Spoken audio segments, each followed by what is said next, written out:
आज का वीडियो जो आप लोगों के बीच में हम लेके आए हैं, ये वीडियो आपके लिए बहुत उपयोगी और महत्वपूर्ण होने वाला है साथियों। क्योंकि आज हम एक ऐसे मित्र कीट के बारे में साथियों आप लोगों के बीच में बातचीत करने वाले हैं, जो हमारा एक प्राकृतिक कीटनाशक का साथियों काम करता है। लेकिन हम क्या करते हैं, उसको एक दुश्मन कीट समझ के उसके ऊपर जहरीले से जहरीले जो कीटनाशक का उपयोग हम कर देते हैं, और उससे जो है सारा सिस्टम जो है हमारी खेती का वो बिगड़ जाता है। उसको मारने का काम हम करते हैं, जिस वजह से काफ़ी कीट जो शत्रु कीट जो हमें हैं नुकसान जो करते हैं, उन कीटों से हमें छुटकारा नहीं मिल पाता है, और उनका जो प्रकोप जो बढ़ता है उनको रोकने वाला साथियों कोई भी नहीं होता है।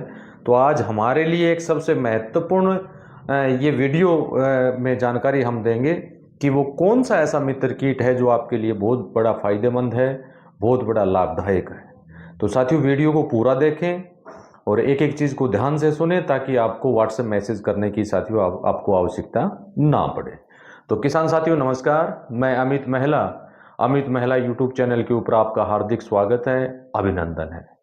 पिछले वीडियो में हमने आप लोगों के बीच में बातचीत की कि जब आपकी फसल 15 से 20 दिन के आसपास की हो जाती है, तो उस समय किस किस परसेंट मात्रा में आपको माइक्रोन्यूट्रिएंट इत्यादि का उपयोग करना है, कौन कौन से हमारे माननीय डॉक्टर श्रीमान कृष्ण कुमार चंद्रा जी के उत्पादों का यूज आपको करना है, किस क्रमबंध से आपको करना है, ये सारी चर्चाएं हमने आप लोगों के बीच में साथियों की।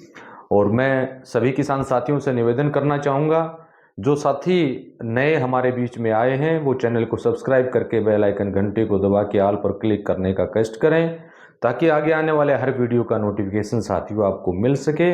और जिन साथियों को माननीय डॉक्टर श्रीमान कृष्ण कुमार चंद्रा जी के जितने भी उत्पाद हैं, जो भी हमारी मित्र फंगस हैं, जो भी हमारे बैक्टीरिया अगर आपको चाहिए, तो वीडियो पर दिए गए व्हाट्सएप नंबर के ऊपर मैसेज करके आप मंगा सकते हैं।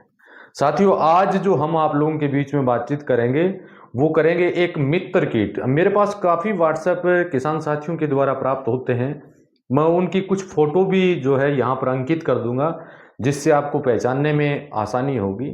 मकड़ी के बारे में आज साथियों आज हम बात करेंगे। मकड़ी की काफ़ी प्रजातियां जो हैं हमारे खेतों में पाई जाती हैं, हमारी फसलों में पाई जाती हैं, और वो मकड़ी जो होती हैं वो हमारे लिए इतना लाभदायक होती हैं जिसका कोई अनुमान साथियों आप नहीं लगा सकते हैं।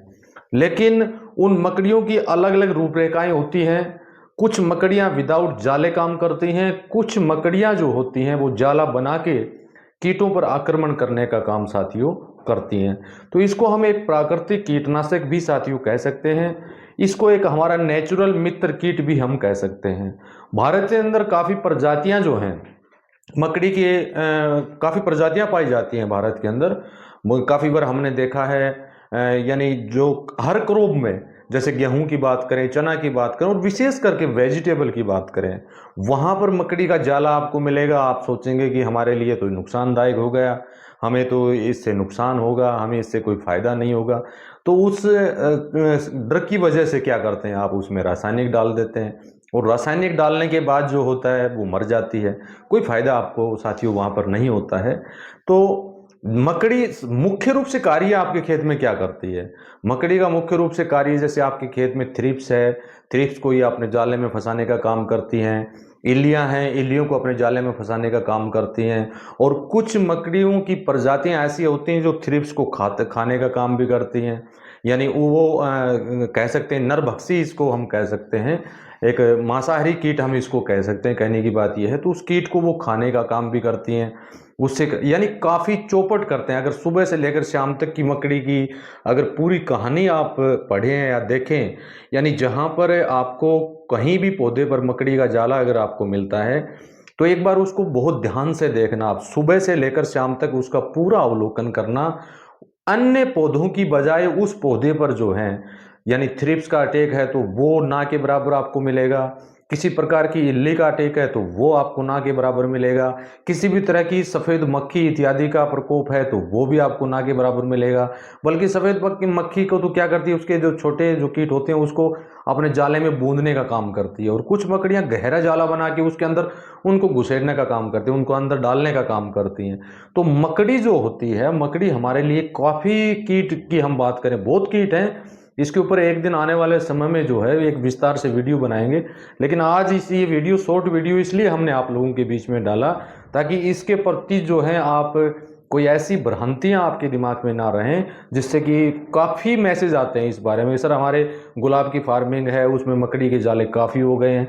वो मकड़ी के जाले तभी हो रहे हैं साथियों, या तो वहाँ पर थ्रिप्स का अटैक हो रहा है, या सफ़ेद मक्खी का अटैक हो रहा है, या तेला, हरा तेला, काला तेला, किसी भी तरह का तेला उसके ऊपर आ रहा है, या किसी प्रकार की और अन्य कीट उसके ऊपर आ रहा है जिसको आप पहचान नहीं पा रहे हैं। लेकिन वो हमारा एक मित्र कीट है और वो इस कीट को आसानी से पहचान सकता है, उसके ऊपर वो कंट्रोल कर सकता है। लेकिन उसको साथियों सबसे पहले हमें समझना होगा, भारत के अंदर जितनी भी प्रजातियां मकड़ी की पाई जाती हैं वो हमारी सभी मित्र प्रजातियां ही होती हैं। हाँ, मैं मानता हूं कि मकड़ियों के अंदर जो हैं कुछ प्रजातियां जो हैं हमारे लिए नुकसानदायक भी होती हैं, लेकिन वो प्रजातियां ना के बराबर, कह सकते हैं उनको, ना के बराबर हमारे भारत में नहीं मिली हैं। वो जैसा कि मैं शोध पढ़ रहा था, जैसा कि मैं देख रहा था, तो उससे मैंने काफ़ी चीज़ें उसमें अर्जित की, उससे मैंने पाया कि बहुत ही ये कह सकते हैं रियल चांस हम कह सकते हैं कि ऐसी मकड़ी हमारे उसमें मिले जो हमारे लिए हानिकारक हो। जितनी भी मकड़ियाँ मुख्य रूप से जो हमारे खेतों में पाई गई हैं वो हमारे लिए लाभदायक हैं। मैं उनकी कुछ तस्वीर भी आप लोगों के इस वीडियो के माध्यम से साझा करूंगा, जिससे कि आपको समझने में काफ़ी आसानी होगी। अगर ऐसी मकड़ी है तो वो आपके लिए लाभदायक है, अगर ऐसी मकड़ी नहीं है तो वो आपके लिए नुकसानदायक है। अब ये सारी चीज़ें हमने समझ लिया, मान लीजिए हमें ये लगता है कि हमारे खेत में नुकसानदायक मकड़ी का प्रकोप जो है वो हो गया है, तो उसके लिए हम क्या उपाय करें। उसके लिए सबसे बेस्ट और आसान जो उपाय आपके लिए साथियों वो है इक्को फंगी बी का उपयोग, यानी बेवर बेसिनिया का शाम के समय में छिड़काव आप साथियों करवा सकते हैं। यहाँ अब मैं ये चीज़ भी क्लियर करूंगा आपको, यहाँ जब आप इकोफंगी बी का छिड़काव अगर आप करवाएंगे, बेवर बेसिनिया का छिड़काव 50% या 70% आप लेंगे, तो वहाँ पर जो है हमारी जो भी प्रजातियां हैं, जो मित्र प्रजातियां हमारी हैं, उनको किसी को भी बेवर बेसिनिया नुकसान नहीं करेगा। यानी वो जैसी हैं वैसी की वैसी आपको वहाँ पर उपलब्ध मिलेंगे, यानी किसी को नुकसान नहीं होगा, कोई भी मकड़ी को वो नुकसान नहीं करेगा। हाँ, अगर वो हमारे लिए नुकसानदायक जो भी कीट उसके ऊपर हैं, जैसे थ्रिप्स है, इल्ली हैं, उनको वो बिल्कुल हानि पहुंचाने का काम कर सकता है, और उनको हानि पहुंचाता भी, उनके शरीर में प्रविष्ट होके जो भी अपना द्रव इत्यादि जो भी वो टॉक्सिस जो छोड़ता है, जो रसायन छोड़ता है, उससे जो है उसकी पूरी जो जीवन प्रक्रिया को है उसको रोकने का काम साथियों वो करता है बेवर बेसिनिया, जिसके ऊपर हमारी काफ़ी चर्चाएं भी पहले वीडियो के माध्यम से हो चुकी हैं। तो ज़्यादा बार बार बताने की साथियों उसकी आवश्यकता नहीं है। तो आपको ये लगे कि ये हमारे लिए नुकसानदायक है ये मकड़ी, तो वहाँ पर इको फंगी बी का छिड़काव आप करवाइए, आपको बेनिफिट मिलेगा। इको फंगी बी अगर आपके पास नहीं है, नीम ऑयल 10,000 ppm में, या 5500 5000 ppm 3000 ppm में भी आप उसका उपयोग कर सकते हैं। नीम की निमोली का कीटनाशक भी वहाँ पर आप यूज कर सकते हैं। लेकिन अगर आप रासायनिक फार्मिंग करते हैं, जहां आप रासायनिक फार्मिंग करते हैं, अगर वहां पर आप किसी भी रसायन का उपयोग अगर आप करेंगे किसी भी कीट को खत्म करने के लिए साथियों, तो वहां पर क्या होगा, जो हमारी मित्र जो ये कीट मकड़ी जो है ये वहां पर खत्म हो जाएगी। और ये जैसे ही खत्म हो जाएगी तो दोबारा वहां आना इसका इतना जल्दी पॉसिबल नहीं है जितना कि आप समझते हो। ये तुरंत वहां आ जाएगी ऐसा नहीं होगा, क्योंकि उसको आने में काफी टाइम लगेगा।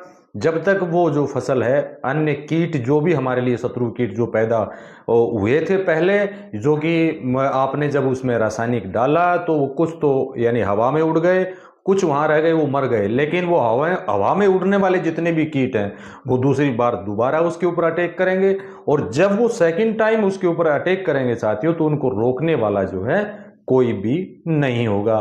तो मेरा लास्ट निष्कर्ष यही है, जितनी भी हमारी प्रजातियां जो हमारी फसलों में, वेजिटेबल में, गेहूं में, चने में, सरसों में इत्यादि में, विशेष करके कपास की अगर हम बात करें या भिंडी की हम बात करें, वेजिटेबल के अंदर जहां पर बैंगन की बात करें जिस पर हमने देखा है, टमाटर में इसको हमने देखा पाया गया है, गेहूं के अंदर इसको हमने पाया है, चने में भी कुछ जगह पर हमने मकड़ी का जाला देखा है। तो वहाँ जो ये कीट जो हवा आपका पाया जाता है, ये आपके लिए कोई भी नुकसानदायक साथियों नहीं है। तो रसायन डालने से पहले आप अवश्य अवलोकन कर लें कि ये आपके कितने कीट को नुकसान कर रहा है। अगर आप जैविक फार्मिंग नहीं करते हैं तो मेरा उनसे यही आग्रह है कि एक बार कोई भी कीटनाशक का खेत में उपयोग करवाने से पहले आप अपनी फसल का अवश्य अवलोकन कर लें। अवलोकन का मतलब ये है कि आप जैसे जो स्थिति सुबह देख रहे हैं, शाम को दोबारा इसको देखिए, और फिर शाम को अगर आप नहीं देख पाते तो मॉर्निंग उसकी स्थिति को आप अवलोकन करें कि जो भी मकड़ियाँ आपके खेत में वहाँ पर आई हुई हैं उन, क्योंकि इनके बढ़ने में काफ़ी टाइम लगता है, बहुत ज़्यादा टाइम लगता है। इनको नष्ट करना आसान है लेकिन इनको खेत में लाना बहुत मुश्किल है साथियों।